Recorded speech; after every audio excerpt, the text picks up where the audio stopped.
Fala pessoal, muito prazer, sejam bem-vindos a mais um podcast Vitrine de Líderes. Eu sou o Vitor e hoje vou falar com uma líder muito especial. Vou falar com uma mulher de luta, uma mulher jovem que vem aí para fazer um diferencial, que a gente vai ter uma conversa hoje muito bacana com ela. Eu estou falando com Moara Saboia. Muito obrigado por ter aceitado o nosso convite, Moara. Obrigada a você, Vitor, e muito obrigada pelo convite. É muito especial estar aqui. Ótimo. Moara, antes da gente entrar nos assuntos de política, de Contagem e do estado de Minas Gerais, eu queria saber quem é a Moara antes de vir para a política. O que chamou sua atenção, brilhou seus olhos para vir trabalhar com a política? Eu sempre costumo dizer que eu não vim trabalhar na política, né? A política sempre esteve na minha vida. Não nesse lugar da política institucional. E eu sempre digo para as pessoas, político não é só o vereador, o deputado, o prefeito. Política a gente faz todos os dias. A gente faz no condomínio, a gente faz na escola, a gente tem líder de turma, a gente faz de todas as formas. Então, a política, de certa forma, sempre esteve na minha vida. Mas eu sou pernambucana, nasci em Recife, vim para Minas Gerais muito novinha, com 5, 6 anos mais ou menos. Vim com meu pai, depois veio minha mãe e meus irmãos. Logo vim para Contagem, morei alguns meses em Belo Horizonte, então desde criança também sou moradora de Contagem. Vim ali para a região do Inconfidentes. Sempre fui uma garota muito sonhadora, assim, que queria, enfim, descobrir o mundo. Fui militante do movimento estudantil. Então, a política, assim, com mais organização, seriedade, entra na minha vida ali a partir do movimento estudantil. Fui uma jovem feminista, dos movimentos que queriam que as mulheres ocupassem as ruas. Uma jovem também militante do movimento negro. Entro para a universidade a partir das cotas e do ProUni. Então, sou filha também de todos esses programas sociais que foram construídos pelo governo Lula, que pôde mudar a cara da universidade. E eu falo que, no meu caso, mudou completamente a trajetória da minha vida. Porque a partir da universidade, eu entrei no movimento estudantil, fui vice-presidenta da União Nacional dos Estudantes, fui presidenta da UNE, inclusive, por um tempo, a primeira mulher negra a presidir essa instituição. Vou para a Executiva Nacional do PT. No PT, eu chego à conclusão que o PT também estava velho, que o PT estava muito branco, que o PT estava muito masculino. Construo um projeto que se chama Representa, que era para a eleição de jovens candidatos. E aí as pessoas começaram a me perguntar, você acha importante renovar a política? Por que você não essa renovação que você está pregando, que você acredita?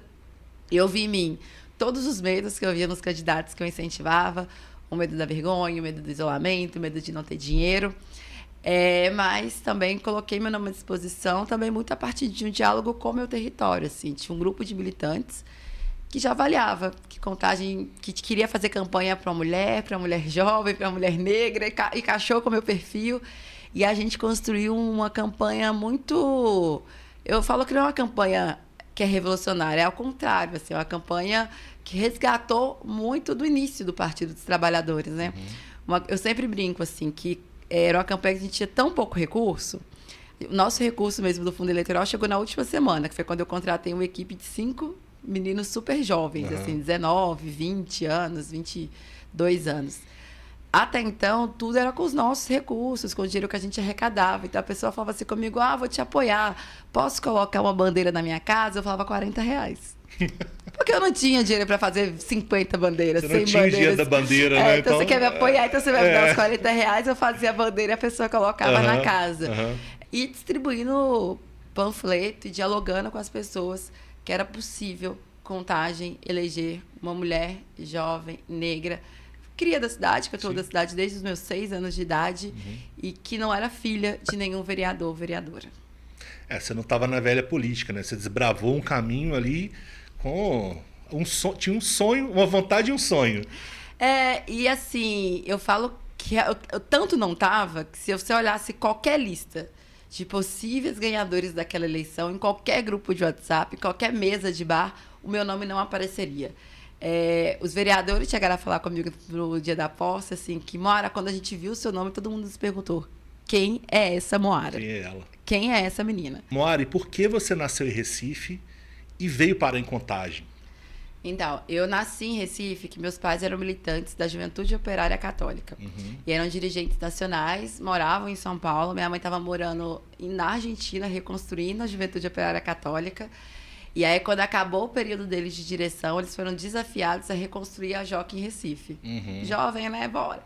Foram, ficaram lá muitos anos, mas ali na década de 90, governo FHC, a vida do Nordeste era muito pior do que é hoje.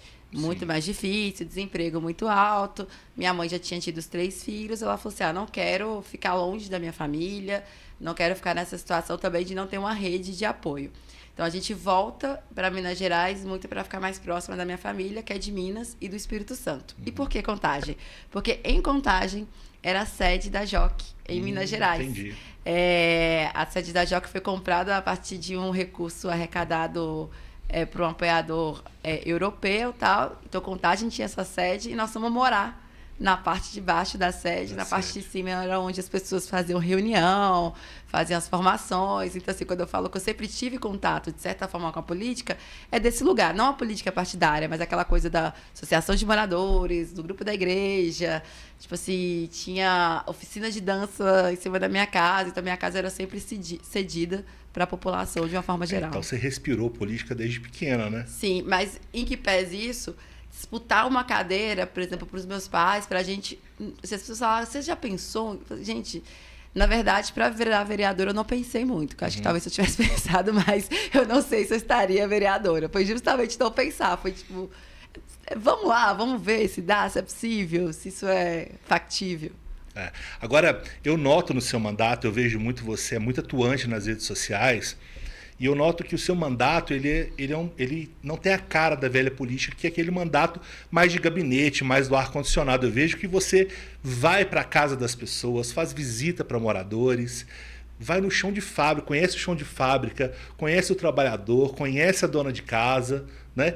E o que isso muda na sua cabeça, Moara, ter esse mandato vivo e dinâmico, que muda na sua cabeça quando você vai propor um projeto de lei ou até mesmo votar lá na Câmara o projeto de lei de um colega? O que isso muda?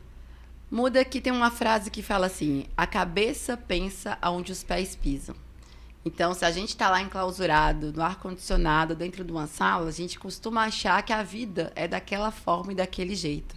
Então, para mim, é muito importante estar no território. Uma coisa é você lutar para que uma pessoa tenha acesso à água, porque você imagina o que não é ter acesso à água. Outra coisa é quando falta água na região de Vargem, como faltava todo o verão, você está lá. Você sentir o cheiro das pessoas, você vê a dificuldade que elas têm, as latas acumuladas dentro de casa. Então, isso te cria um senso de urgência também muito maior. Então, eu costumo dizer que o lugar que você menos vai me encontrar é dentro do meu gabinete. Inclusive, assim, se for querer me encontrar no gabinete, marque hora, porque geralmente lá eu não estarei.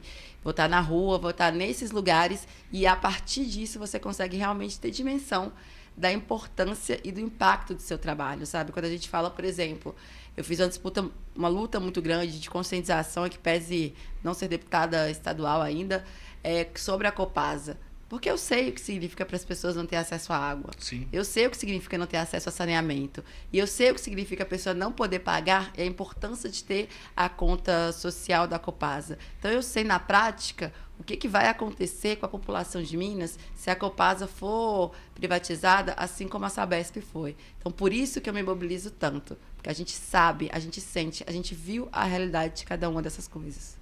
Moara, eu vejo também que você é muito atuante com relação ao meio ambiente e à Vargem das Flores, né? É uma pauta que está sempre relevante no seu gabinete e é sempre uma luta para você, essa questão ambiental. Recentemente, a gente teve um impasse entre o governo do estado e a prefeitura de Contagem, né, com a prefeita Marília Campos, e você também atuando com relação a isso, com a não consulta, né, do trajeto que o estado propôs para o Rodoanel, né, para a construção do Rodoanel. E o impasse também de não consulta aos Arturos, né, que você está muito ligado aos Arturos também. O que você tem para nos falar com relação a isso, Moara, essa falta de comunicação? O primeiro é dizer assim que a primeira coisa a dizer é que um dos principais defeitos do atual governo de Minas é esse não diálogo assim com a população. Todo mundo acha que o anel rodoviário não é uma boa solução da forma que está. lá tem acidentes, lá as pessoas perdem a vida. Mas todo mundo sabe também, todo brasileiro sabe o que significa uma obra de 20 anos, como é o caso do Rodoanel que querem fazer. Então, o Rodoanel ele traz várias questões. A primeira é não ter a consulta, que é lei. Para você fazer uma grande obra, você tem que consultar a comunidade tradicional que vai ser impactada por aquela obra. Sabe? Então, tem que ter a consulta. Não é vontade, não é desejo. Está na lei. Segundo, o traçado que foi pensado é um traçado que corta a Vargem das Flores. Não existe futuro sem água. A Vargem, gente, é o único reservatório da região metropolitana que hoje não é atingido por barragem de mineração. Então, se acontece alguma coisa com os outros reservatórios, é só a Vargem que a gente tem. A gente não pode colocar esse reservatório em risco. Terceiro, Contagem sabe o que significa ser cortada por rodovias. Rodoanel tem que cortar por fora a cidade. Ele não pode cortar por dentro, pelo meio. Nós já temos a Via Expressa, 040, 381. O que acontece quando tem grandes rodovias? Você tem ocupação irregular, você tem bolsões de miséria, você tem um aumento da violência, você tem todos esses outros impactos que têm que ser dialogados com a cidade. O governo do estado tem sido teimoso e tem, inclusive, desrespeitado a população e as leis muitas vezes. As pessoas estão com medo, as pessoas estão desesperadas, as pessoas estão tendo sua casa selada e estão sendo ameaçadas por empresa de uma forma injusta. Então, a nossa luta não é para que não tenha rodovia, que não se solucione o problema do anel rodoviário. A nossa luta é que dizer que vai resolver criando outros problemas, não é o caminho. Com certeza. Essa questão do Rodoanel, ela tem que ser uma questão que ela circunda a cidade e não corta a cidade, né? Para ter o mínimo de impacto ambiental e social, né? Porque pessoas serão desabrigadas, né? Relocadas para outros locais. Então, é muito complicado, né? Exatamente. E tem a questão dos Arturos ali também, que o Rodoanel traçado ia passar perto deles, né? Exatamente, que é uma comunidade tradicional, portanto, deveria ser consultada sobre os impactos de um empreendimento desse tamanho. E foi uma comunidade que também não foi consultada. Não teve nenhuma consulta. Ótimo. Moara, a gente percebe que Contagem é a segunda maior cidade do estado de Minas Gerais, né? Contagem tem uma característica diferente de todas as outras cidades do estado, que é o quê? É uma cidade industrial, uma cidade comercial e uma cidade residencial. Nós temos essa característica que engloba muitas realidades, né? Como que o seu mandato ele pensa com relação a isso e como que lá na frente, pensando para o estado, você pode tirar exemplos do que você fez como vereadora de Contagem, pensando também para o estado? Então, como vereadora, uma das primeiras lutas que a gente fez foi justamente o plano diretor, que é a lei para a população geral é difícil entender, mas é a lei que organiza a cidade, que fala, aqui vai ter fábrica, aqui vai morar gente, aqui vai ter preservação do meio ambiente, aqui vai ter tal coisa. Contagem é uma cidade enorme, mas que tem uma área rural ainda existente enorme, mesmo sendo da região metropolitana.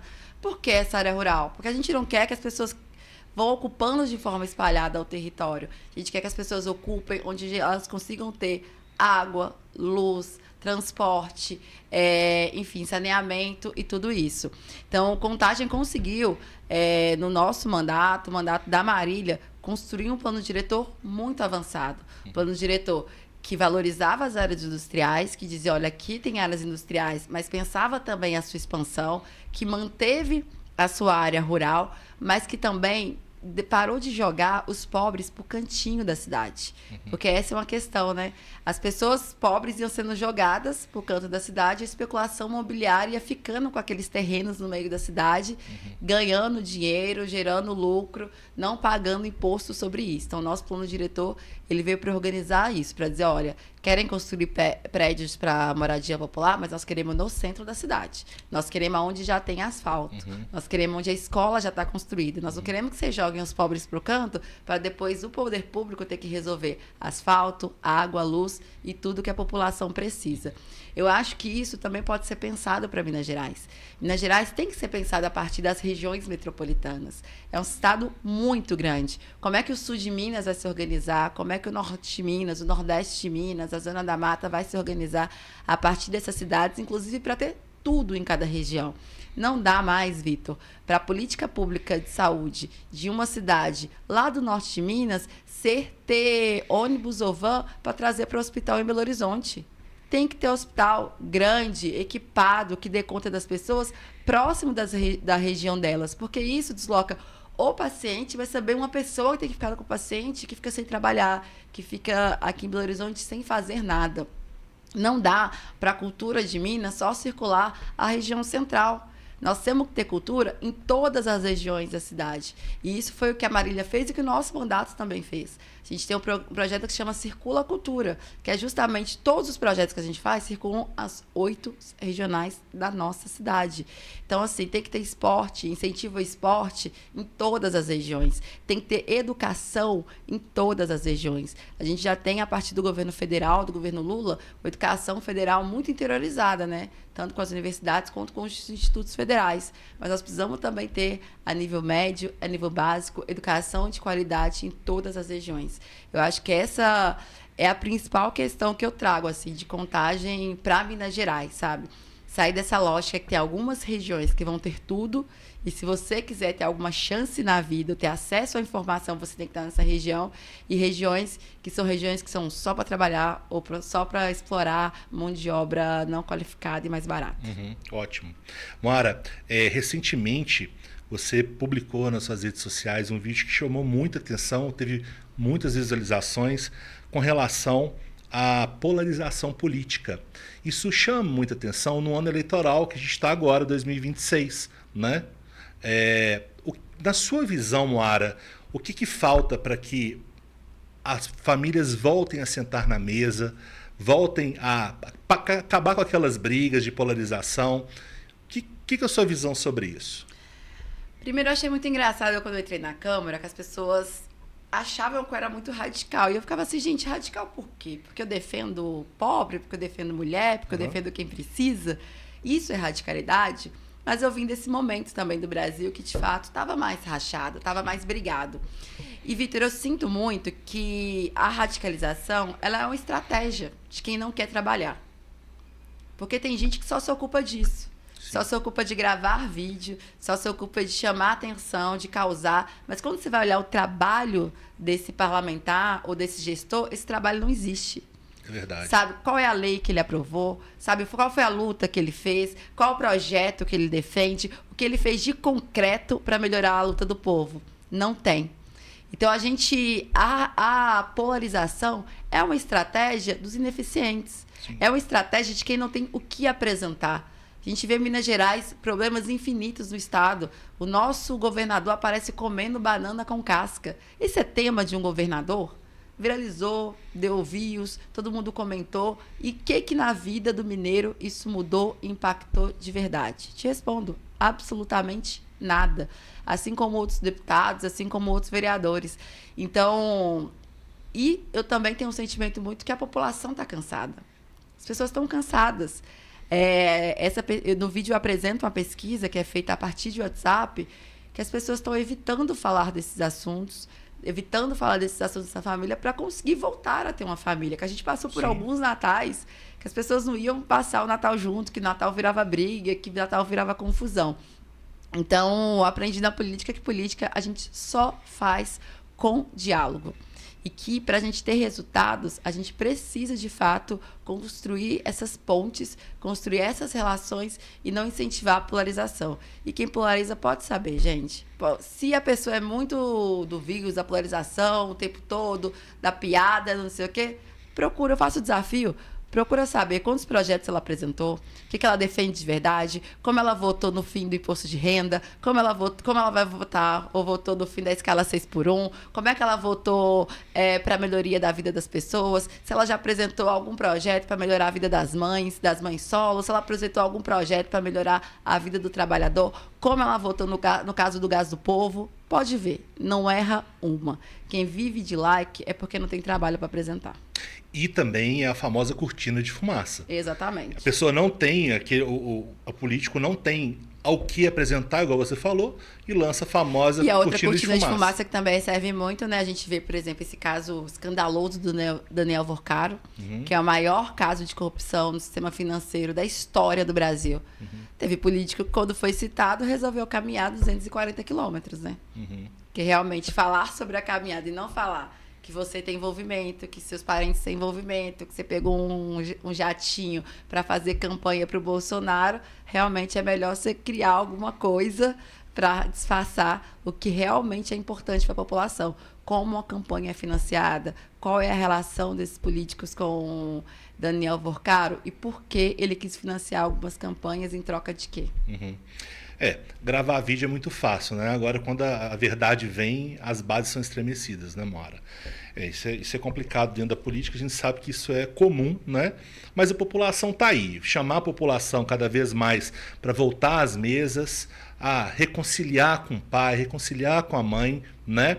E entender que, nesse momento, tem como fazer política de maneira diferente. E eu não estou dizendo que você tem que concordar, né? A gente já discordou muitas vezes, eu fico brincando assim. O PT e o PSDB sempre foram inimigos. E as pessoas votavam em partidos diferentes e tocavam a vida, assim. Então, acho que discordar com respeito, acho que conseguir pontuar com respeito, mas não desse lugar que nos impede de conviver com uma pessoa que a gente gosta e ama de verdade. Com certeza, com certeza. Vamos lá. Tem um momento aqui agora que eu quero fazer com você de perguntas rápidas de bate-bola. Então, eu vou falar frases e você me dá uma resposta rápida. Vamos lá? Vamos lá, sou meio ruim nisso. Não, você vai sair bem. Vamos lá. Uma palavra que define contagem hoje. Pertencimento. O maior erro da velha política. Distanciamento das suas bases. Um orgulho gigante no seu mandato, Moara. Orgulho, a participação popular. Ótimo. E o que Minas Gerais mais precisa para 2026? De políticos que cuidem e amem o povo de verdade. Maravilha. Moara, a gente está chegando ao final desse podcast, mas antes de terminar, eu quero perguntar para você uma dúvida. Na última eleição para deputado estadual, você teve quase 40 mil votos. Uma votação super expressiva, você foi primeiro suplente da cadeira, né? Então você extrapolou os limites de contagem. O que a Moara ela pensa agora para a próxima eleição para deputado estadual, né?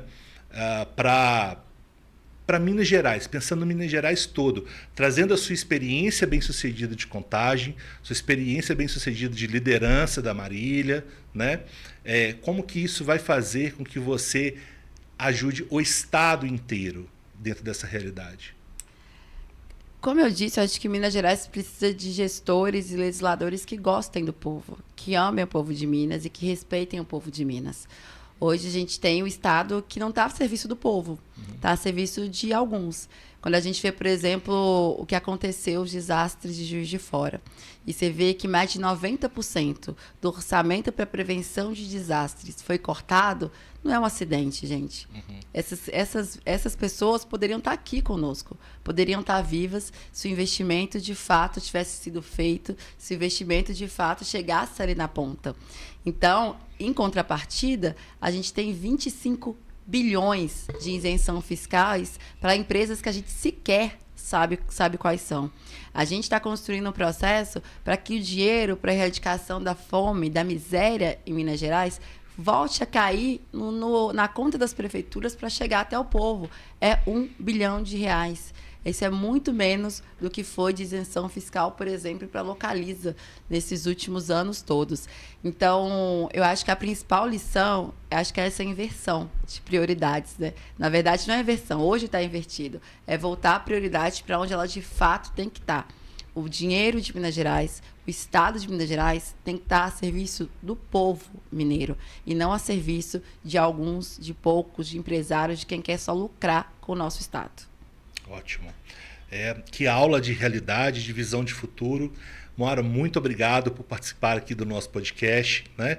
E eu convido a você a seguir a Moara nas redes sociais, no Instagram, no Facebook, né? Compartilhe esse episódio com os seus parentes, compartilha lá no grupo do WhatsApp, né? E fala para eles, chega de polarização, olha a fala da vereadora, da pré-candidata a deputada estadual, o que ela está chamando as pessoas. Não polarização, né? Não cortina de fumaça, e vamos votar nas pessoas que de fato fazem, que de fato têm projeto para entregar. Né? Então esse é o podcast Vitrine de Líderes e eu aguardo você para a próxima. Muito obrigado.